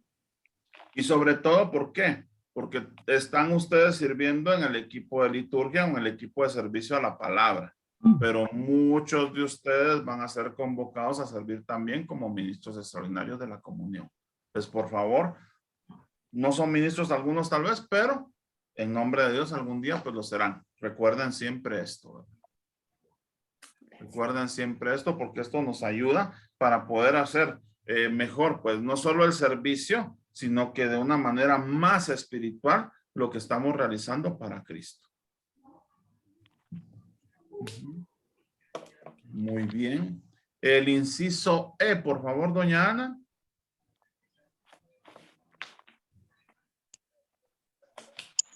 Conclusión de la preparación de los dones. El número 52 de la ordenación general del misal romano dice: concluida la colocación de las ofrendas y los ritos que la acompañan, se cierra la preparación de los dones con la invitación a orar juntamente con el sacerdote y con la oración sobre las ofrendas. Invitación a la oración. El origen de este rito se remonta al siglo VIII. Al principio era muy simple y no exigía respuesta. Más tarde se amplió y se incluyó una respuesta. Tanto la invitación como la respuesta son una introducción a la oración sobre las ofrendas. Ambas hablan del sacrificio que pronto se realizará. Oración sobre las ofrendas. Esta oración la dice el celebrante en nombre de todo el pueblo, lo mismo que la oración colecta, oración del principio de la Santa Misa. Su finalidad principal es la de dar sentido a las ofrendas que son presentadas. Muy bien. Entonces, esta invitación a la oración, ¿cuál es la oración que decimos ahí en ese momento? ¿Se recuerdan?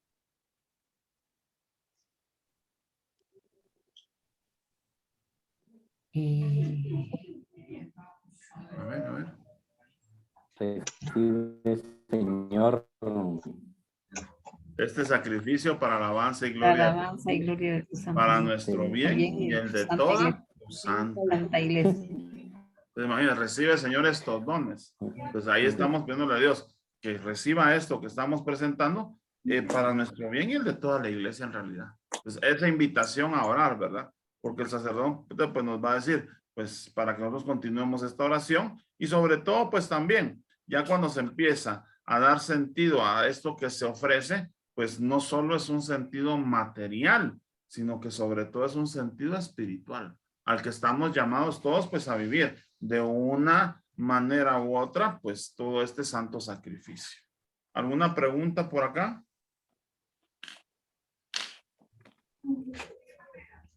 Muy bien, Brenda, ¿nos puede leer el número 2, por favor?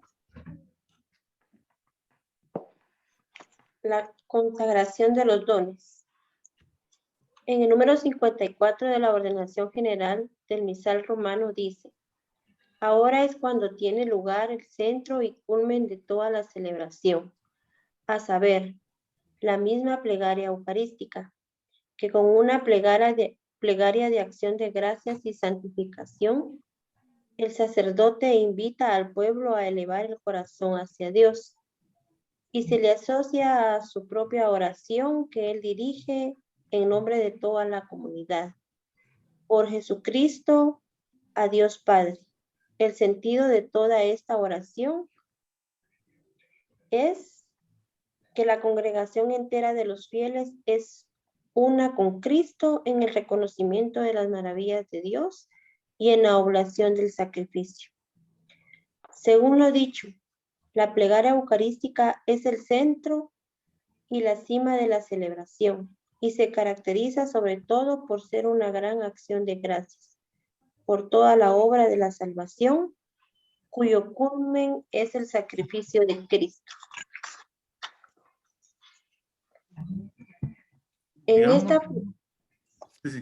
Sigamos, perdón, Brenda. En esta plegaria el sacerdote une consigo al pueblo fiel y todos se unen a Cristo en la glorificación a Dios, en el ofrecimiento del sacrificio.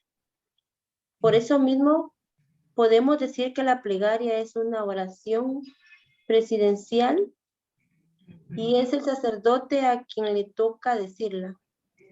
Los fieles participan por la escucha atenta y respetuosa, así como mediante las proclamaciones y respuestas que están en el rito, por el ofrecimiento de la víctima unida a Cristo, sacerdote, por el ofrecimiento de sí mismo, juntamente con Cristo y por el amén, con que se cierra esta gran oración. Pues, ¿qué significa la palabra amén? Así sea. Así sea, ¿verdad? Entonces al final se dice amén al final de la plegaria eucarística porque todos los elementos que ahorita vamos a ver que son parte de la plegaria eucarística, pues pedimos que se cumplan, que se den en la celebración de la Eucaristía, ¿verdad? Pues aquí ya tenemos la plegaria eucarística, perdón, tiene la siguiente estructura. Acción de gracias, aclamación del santo y del bendito el que viene, la epíclesis. Epíclesis es la invocación al Espíritu Santo antes de la consagración, el relato de la institución con la consagración incluida, la anamnesis o recuerdo, el ofrecimiento, la invocación del Espíritu Santo después de la consagración, las intercesiones y la doxología final. Entonces vamos a ver ahora, uno por uno, los elementos de la plegaria eucarística. Número 1, por favor, Dinora. Acción de gracias. Es conocida también como prefacio. Este comienza con un diálogo de introducción. El Señor esté con ustedes y con tu espíritu. Levantemos el corazón, lo tenemos levantado hacia el Señor. Demos gracias al Señor nuestro Dios, es justo y necesario. Luego viene el cuerpo del prefacio, el cual es la parte central y más importante, y explica los motivos de la acción de gracia. Es la parte más variable y generalmente da gracias a Dios por todos los beneficios que Él ha obrado en la historia de la salvación o bien por el misterio que se celebra. Hoy hay muchos prefacios en el misal. El misal actual tiene 90 prefacios distintos, por lo que el sacerdote celebrante debe irlos variando para enriquecer espiritualmente a la comunidad a la que sirve. La naturaleza misma del prefacio viene indicada en el número 55 literal A de la ordenación general del misal romano. Dice: es una acción de gracia en la que el sacerdote, en nombre de todo el pueblo santo, glorifica a Dios Padre y le da gracias por toda la obra de la salvación o por alguno de sus aspectos particulares, según la diversidad de día, fiesta o tiempo.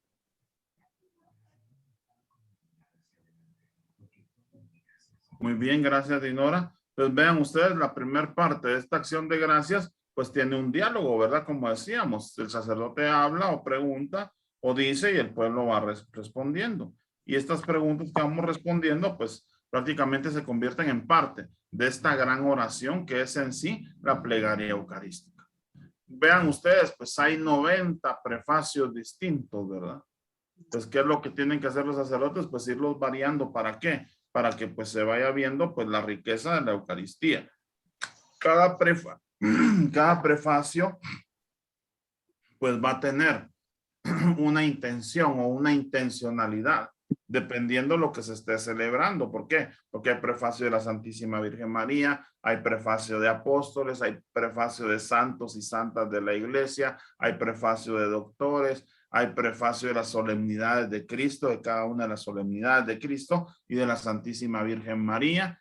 Y así pues podemos encontrar varios que se nos tiene, que al principio eran pues solo 3, 1, 2 y 3 había nada más y se escogía cualquiera, pero ¿qué pasa? Se ha ido enriqueciendo nuestra liturgia. ¿Para qué? Para que vivamos de una manera más consciente y más plena, pues lo que estamos celebrando. ¿Alguna pregunta de la acción de gracias? ¿Comentario? Hermano, una pregunta. Está hablando de ese libro grande que se pone en el altar, ¿verdad? El misal, Ay, correcto. Supongamos misal. que quisiéramos nosotros buscar la oración del domingo que viene. ¿En dónde, de todo el estado que usted nos dio, en dónde se ubicaría? Porque nosotros solo lo ponemos y entonces ya el padre lo busca, ¿verdad? Porque Sí. allí no hemos entrado nosotros en esa dinámica. ¿O está bien que él lo... Lo ideal sería es que de verdad pues lo tomáramos. Primero Dios, pronto, pues nos vamos a juntar un día y con todos los libros pues ahí para que ustedes pues aprendan a usarlos y decirles cómo buscarlo. Recuerden, todos los libros traen un índice. Entonces con eso ustedes se van a ayudar muchísimo más. ¿Por qué? Porque el índice trae ya estructurado las oraciones de todos los domingos, del tiempo ordinario, tiempo de Cuaresma, tiempo de Adviento, tiempo de Pascua, y pues ya tiene ordenado todas estas oraciones propias de cada domingo. Y esas las van a encontrar ustedes pues en el misal. Ahí está prácticamente como que les dijera más seguidito, ¿verdad? Entonces son 365 oraciones propias que están de todos los días del año, pero son 55 propias de los domingos del año, que ahí van a encontrar ustedes ya estipuladas o mandadas con su propia estructura para cada uno de los domingos de la liturgia. Recordemos, aquí en esto del misal, donde está la plegaria eucarística, la oración propia y todo, pues no hay ciclo A, B o C, sino que son prácticamente las mismas oraciones para primer domingo de ordinario, segundo, tercero, cuarto y todo, son las mismas siempre, no cambian. Entonces en el índice ustedes pueden encontrar ahí donde están las oraciones de los domingos de Adviento, de Cuaresma y de todos los tiempos litúrgicos, ¿verdad? Pues ahí lo pueden encontrar. Entonces ahí les dice la página y qué es lo que hay que ir haciendo, solo corriendo la cinta.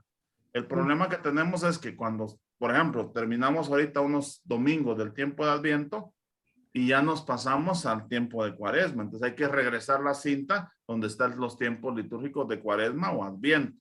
¿Y qué es lo que pasa después cuando termina el tiempo de Pascua? Pues tenemos que regresar la cinta otra vez para el domingo que corresponde este año, donde se recomienza el tiempo ordinario después del tiempo de Pascua. Regularmente es en la siguiente semana donde nos quedamos, pero a veces hay cambios, ¿verdad? Hay cambios. ¿Por qué? Porque recuérdense que como la liturgia pues es flexible por el calendario judío, entonces por eso tenemos que hay a veces un domingo más o un domingo menos, ¿verdad? Pero sí con el índice podemos ir más o menos viendo. Tómense esa tarea un día de agarrarlo y verlo. Y sobre todo, vean dónde el sacerdote dejó la cinta y van a ver ustedes que el domingo siguiente solo es la siguiente página. Y ahí está prácticamente, porque ahí no aparece por fecha, sino que por domingo del tiempo ordinario o domingo de Cuaresma. Muy bien, gracias, hermano. Muy bien. Igual con los leccionarios, ahí sí es donde tenemos un poquito de problema. ¿Por qué? Porque hay ciclo A, B o C. Entonces ahí sí tenemos que ver en qué ciclo estamos y qué lecturas corresponden al cada domingo, ¿verdad? Ya están duchas las hermanas. Así, ¿no? Me cuento, ya saben manejar ese libro. Qué bueno, gracias a Dios, me alegro mucho. Porque vean ustedes que no todos lo pueden dominar y el problema es eso, ¿verdad? Que empiezan a verse, el lector mira al encargado, el encargado mira al sacristán, el sacristán mira al padre y el padre vuelve, se hace una de cruce de miradas en el altar que todos empiezan a estresarse, ¿verdad? Entonces, qué bueno que pues, puedan ya pues dominar toda la estructura del misal, ¿verdad? De la lectura, del leccionario. ¿Por qué? Porque eso nos ayuda pues mucho a vivir mejor la liturgia y sobre todo pues a vivirla tranquila, ¿verdad? Porque eso es lo que se trata, de vivir nuestras lecturas, nuestra liturgia en la palabra de una forma más consciente y atenta. ¿Por qué? Porque el mensaje es para todos y cada uno de nosotros. ¿Alguna otra pregunta o comentario?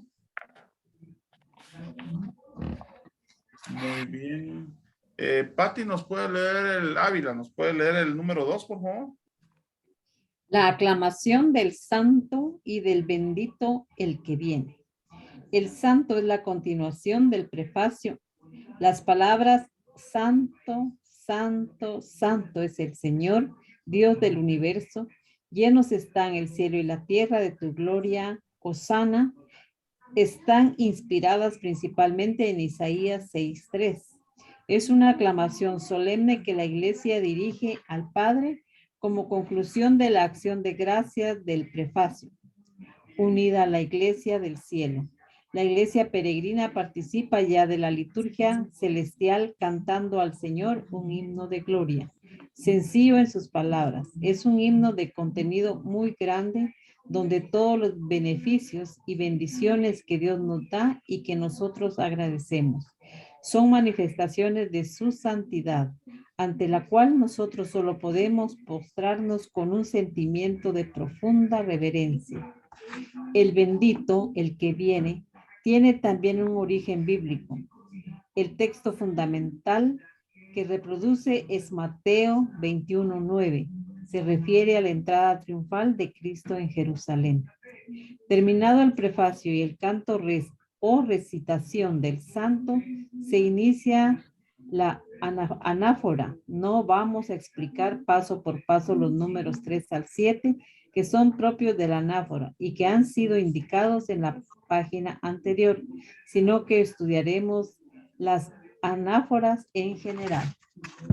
Muy bien. Entonces aquí tenemos esto importante para nosotros como iglesia, que va a ser pues el santo. Recordemos que cuando se proclama el santo, el sacerdote nos dice, ahora con los ángeles y los santos, cantemos el himno de gloria a nuestro Dios. Y viene y pues ya empezamos, él empieza y nosotros seguimos con el santo, santo, santo, ¿verdad? Proclamando pues esa grandeza de Dios y ese trisagio que vamos a encontrar nosotros pues en el libro del Apocalipsis, ¿verdad? Y que va a ser un himno pues que tiene un contenido muy grande para todos y cada uno de nosotros. Ahora el bendito el que viene en nombre del Señor, pues recordemos que siempre se va a proclamar y a recordar la entrada triunfal de Jesús en Jerusalén. Es lo que va a dar sentido también a su sacrificio, es lo que va a darnos sentido también a nosotros como cristianos, que tenemos que valorar lo que estamos viviendo y celebrando. Aquí nos habla de las anáforas, pues vamos a ver aquí alguna explicación de las anáforas para que nosotros pues podamos entender un poquito de qué trata esto, que las anáforas pues van a ser prácticamente como complementación de oración para los distintos momentos de la plegaria eucarística que se está celebrando. ¿Alguna pregunta de la aclamación del santo? Recuérdense ustedes, el santo pues se invita al pueblo para que lo cante. Pues tendríamos que cantarlo todos, no solo el coro. Pero ¿qué es lo que pasa? Pues estamos mal acostumbrados un poquito a que como ahí está el coro que se encargue. Entonces tenemos que aprender que en ese momento es como que se abrieran los cielos y nosotros pues con los ángeles y los santos de Dios pues cantamos. Cantamos todo lo que el Señor pues nos da y nos dice que vivamos como hijos que somos de Dios. Ahora yo tengo compañía aquí, mire, Pati. Aquí está el mío. Me lo robé el suyo. Entonces, ahora pasamos a las anáforas, por favor. Por favor, Pati, si nos hace el favor de leer la número 1, por favor. Muy bien. La anáfora o canon romano es una anáfora muy antigua y muy trabajada, la más larga de todas y por ello una de las menos utilizadas por los sacerdotes. Se encuentran ya indicios de su existencia en el siglo IV, a principios del siglo VI. Ya tenía una estructura muy parecida a la estructura actual. En la iglesia terminó por generalizarse entre los siglos después de Cristo al siglo IX. Esta plegaria puede usarse todos los días del año. Tiene algunas partes de las mismas que hacen referencia a ciertas celebraciones importantes en la vida de la iglesia o de las personas. Por ejemplo, tiene partes propicias para las fiestas de Navidad, de la Epifanía, del Jueves Santo, para la misa de la Vigilia Pascual, en la Ascensión o el Domingo de Pentecostés. También tiene partes propias para la misa en que se celebran bautismos, confirmaciones, primeras comuniones, matrimonios o misas exequiales de cuerpo presente. Muy bien. Entonces, la anáfora, ¿qué es? Pues se refiere a un término o una parte anterior de un discurso. También vamos a ver, pues, que es como que dijéramos la introducción a lo que se va a hacer y a lo que se va a vivir, ¿verdad? Entonces, nos dice de esta anáfora 1, que está, pues, contenida también como parte del canon romano, que nos va a dar a entender, pues, que es una de las más antiguas que tenemos. Se encuentran los indicios de su existencia, como los dice, desde el siglo IV, o sea, son oraciones muy, muy antiguas de la iglesia. Lastimosamente, pues, no se usan mucho. Esta anáfora tiene partes propias para celebrar en la Navidad, en la Epifanía, en el Jueves Santo y para la misa de la Vigilia Pascual, en la Ascensión, incluso en el Domingo de Pentecostés. También tiene partes propias para la misa que se celebra en los bautismos, confirmaciones, primeras comuniones, matrimonios o misas de cuerpo presente, ¿verdad? Entonces va a ser como que ese himno introductorio que tenemos para la plegaria eucarística que se va a realizar. Recordemos que la anáfora, pues aquí nos menciona que son 3, ¿verdad? Las principales que tenemos. Está previa, 4, perdón. Hay otras más ahí que son de otros sínodos y pues van a estar antes de la doxología final. Entonces nos va a hacer como que una introducción a lo que vamos a vivir y a lo que vamos a celebrar. ¿Alguna pregunta por acá? Es un himno o un discurso, ¿verdad? Que está contenido en nuestra liturgia, para que nosotros entendamos más o menos pues esta palabra. El número 2, por favor, Dinora. Anáfora 2. No tiene como la anterior otro nombre que anáfora 2. Se relaciona esta anáfora con una muy antigua, la de San Hipólito. Es una anáfora clara y sencilla, que tiene a Cristo por centro. Es la más breve de todas las anáforas y por ello la que es más utilizada por los sacerdotes. La ordenación general del misal romano dice en el número 322, ordenación general en el 322, por sus mismas características, la anáfora 2 se emplea mejor los días ordinarios de entre semana y en circunstancias especiales. Entonces, la que más van a usar en la liturgia los sacerdotes es la número 2. No sé en realidad por qué se tiende mucho a usarla. Me imagino que como dice aquí, ¿verdad?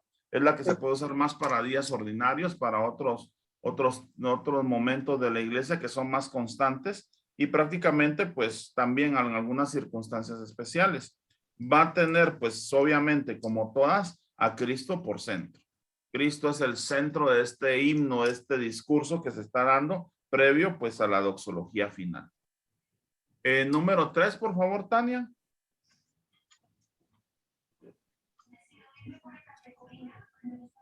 Anáfora 3. Es una plegaria muy rica en contenido. Se habla mucho de la Eucaristía. Como sacrificio, da un lugar muy importante al sacerdocio común de los fieles. Por eso es una plegaria muy apropiada para los domingos y días festivos.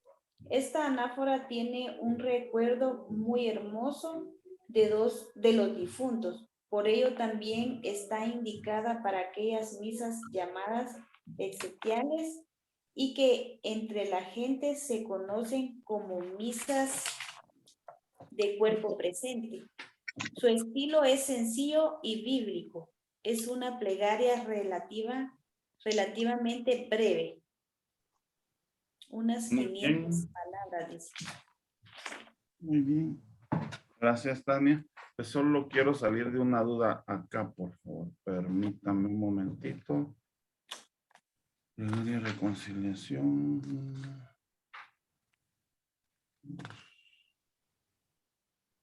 No, aquí no, según yo teníamos algo aquí en el Lidia Enseñanzas, pero nosotros tenemos la plegaria eucarística 1 y 2, que es prácticamente de lo que también pues vamos a hablar en su momento también, ¿verdad? Entonces vean ustedes, pues como nos dice aquí, es una anáfora que nos va a hablar del sacrificio de Cristo, la Eucaristía como ese sacrificio máximo, nos va a hablar también del sacerdocio común de los fieles, va a ser una anáfora que se va a usar mucho, sobre todo, pues en días festivos, porque nos va a hablar también pues del sacerdocio común, el sacerdocio común de los fieles, como dice aquí ya al final también, ¿verdad? Se va a usar mucho para las de cuerpo presente, para las misas de cuerpo presente, y su estilo es sencillo y bíblico. Es una plegaria relativamente breve, consta de unas 500 palabras. Imagínense, una plegaria breve y de 500 palabras, ¿verdad? Ahora tenemos la número 4, por favor. Brenda.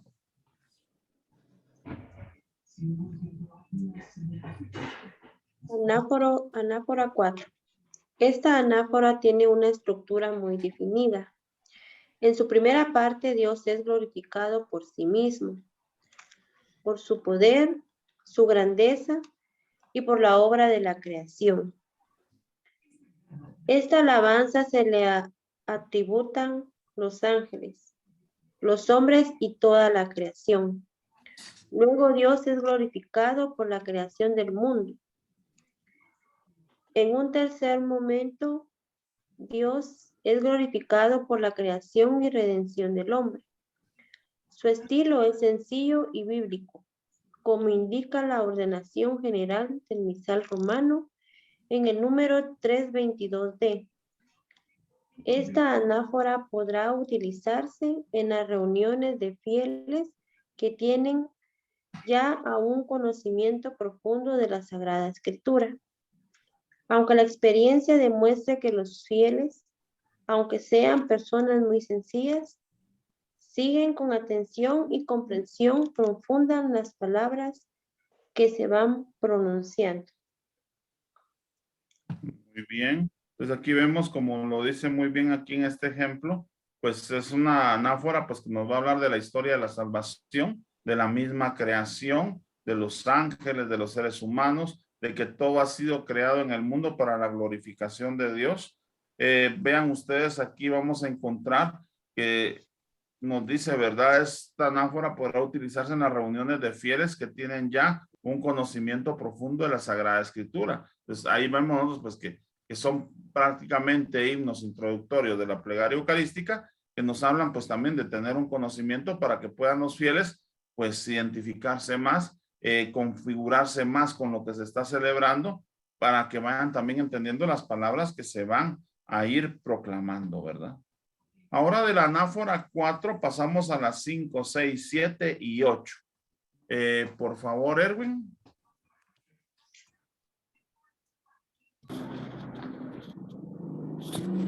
5, 6, 7 y 8. Plegarias del sínodo. Plegarias del sínodo suizo. Es en realidad una sola plegaria con varias acentuaciones. El objetivo fundamental de esta plegaria es proclamar que el Señor camina con nosotros, pues nosotros somos una iglesia peregrina en la tierra. En la primera variante se nos dice que Dios nos llama y está presente en nuestro caminar cristiano. En la segunda variante se nos dice que Jesús es camino y a la vez caminante que se une a nuestro caminar por la vida. En la tercera variante se nos dice que la ley del camino cristiano es la del amor. Y en la cuarta variante se nos dice que todos los auténticos seguidores de Cristo se unirán un día, cuando terminen la peregrinación en el reino eterno de Dios. Son realmente plegarias muy hermosas que ayudan a vivir la Eucaristía en forma intensa y profunda. Muy bien, entonces aquí viene una conclusión que es buena para que la entendamos de todas las anáforas, que son plegarias muy hermosas que ayudan a vivir la Eucaristía en forma intensa y profunda, ¿verdad?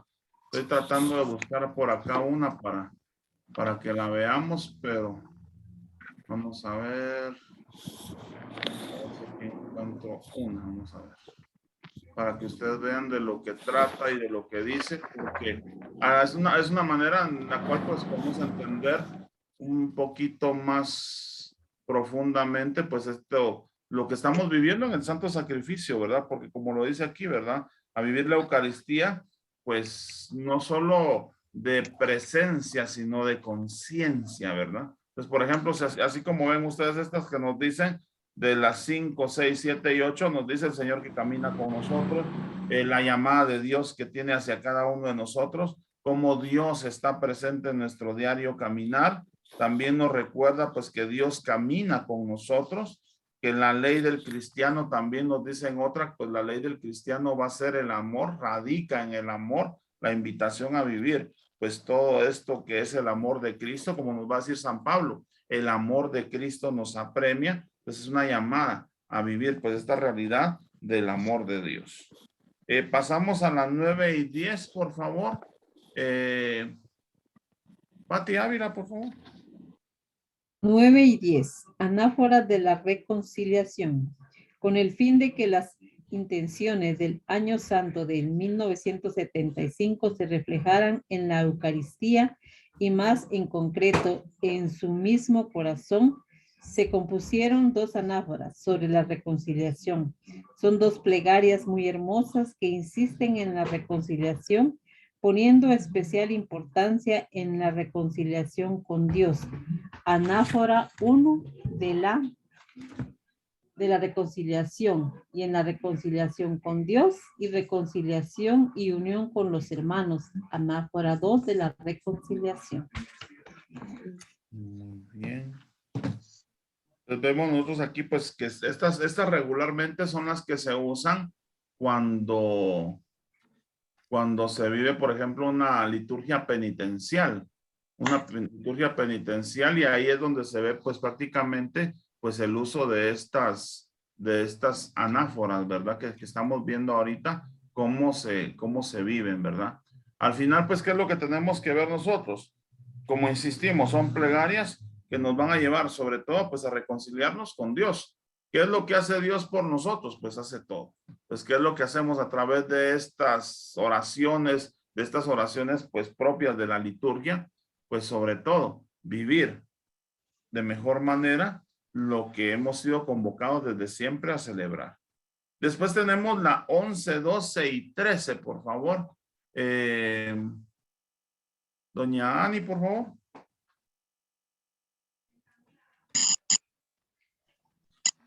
Anáforas de niños. Realmente se utilizan muy poco en nuestras parroquias, puesto que contemplan ante una profunda catequesis y práctica con los niños que van a vivir esas Eucaristías. La causa es que estas anáforas de niños tienen muchas contestaciones, es decir, es una plegaria con muchas respuestas que los niños tienen que aprender. Podría ser muy bonito que en la parroquia se enseñara alguna y se preparara con ella a los niños que van a recibir la primera comunión ese año. Muy bien. Entonces vean ustedes, importante esto, ¿por qué? Lastimosamente no tenemos constantemente ahora celebraciones para niños, y el problema es eso, ¿verdad? Que como dice aquí, pues no solo es que el sacerdote venga, tenemos patojos en la misa, hagamos estas para niños, no, sino que pues prácticamente tienen que tener un ensayo, hay muchas respuestas, es un diálogo constante el que vamos a encontrar acá. Lastimosamente no las he encontrado por aquí yo para compartirlas con ustedes, pero vamos a tener que hacer voy a tener que hacer tarea yo la próxima semana de buscar todo esto para que ustedes las vean y las escuchen para poderlas pues entender un poquito mejor, ¿verdad? Porque es la mejor manera de entenderlas es ya cuando vamos viendo su estructura, cómo son, y como nos dice acá, ¿verdad? Pues enseñarlas, practicarlas, repasarlas. ¿Por qué? porque es una mejor manera de vivir conscientemente y plenamente, pues todo lo que es la Eucaristía. ¿Alguna pregunta por acá?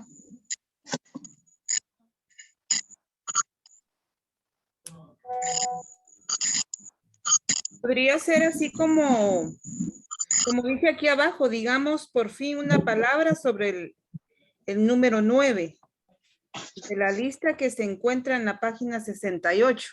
Es la oración que hace el sacerdote para el lavatorio de lavado de manos. Ajá, sí, sí, también, ajá. Podría ser eso. Correcto. Esta es una anáfora. Ajá, es una anáfora esta también. Recuérdense que todas son introductorias al momento que se está viviendo, ¿verdad? Entonces, ¿qué es lo que hacen? Por ejemplo, preparar, disponer, aclimatar a las personas a lo que estamos celebrando. Por eso es que nos habla, por ejemplo, de algunas que se usan para los fieles difuntos. ¿Qué pasa con estas palabras introductorias o estas elevaciones que hace para que nuestra oración se una con la de los ángeles y los santos? Pues dar consuelo principalmente a la familia, ¿verdad? Cuando hablamos de difuntos, cuando hablamos de solemnidades de Cristo, de fiestas o de otros tiempos litúrgicos, lo que va a hacer es como que enlazar a las personas con lo que se está celebrando en ese momento. ¿Para qué? Para que celebremos de una manera más consciente, porque ¿qué es lo que pasa muchas veces? Estamos en Cuaresma y a los del coro se les olvida y cantan el Gloria. Y como nadie sabe, pues todo el mundo sigue, ¿verdad? A veces les olvida y el color litúrgico pues es el morado. ¿Y qué pasa? Pues nadie se acordó de poner mantel morado. O el altar se nos pide que esté desnudo. ¿Y qué es lo que pasa? Nadie se acordó y está todo pues como normal pues. Entonces todo esto lo que hace al final es como aclimatarnos, como enseñarnos, como transmitirnos qué es lo que tenemos que vivir y recalcar, ¿verdad? Porque al final lo que hace es como usar ese punto recuérdense que estamos viviendo esto.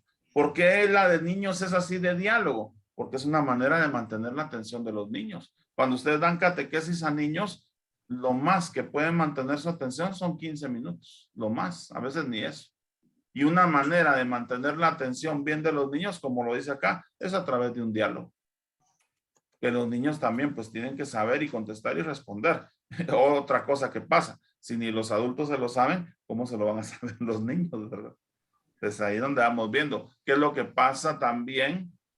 Por ejemplo, en el final de ciertos momentos de la Eucaristía, hay otras maneras como podemos terminar estos momentos. Cuando anunciamos tu muerte, proclamamos tu resurrección, ven Señor Jesús. Entonces hay otras maneras que es cada vez que comemos de este pan, proclamamos tu muerte, anunciamos tu muerte, proclamamos tu resurrección, ven Señor Jesús. También es otra manera de terminarlo. Pero ¿qué es lo que pasa? A veces nos quedamos encasillados solo con una, por comodidad, por seguridad, o también, pues, por así decirlo, ¿verdad? Teniendo tanta riqueza en la iglesia, muchas veces caemos en pereza. Y es lo que tenemos también, pues, que empezar a evitar, a romper. Muy bien, ¿preguntas? Claro, como el lago de Amatitlán, ¿verdad? Nos vamos a quedar por acá hoy, por favor. ¿Quién nos quiere hacer la oración final?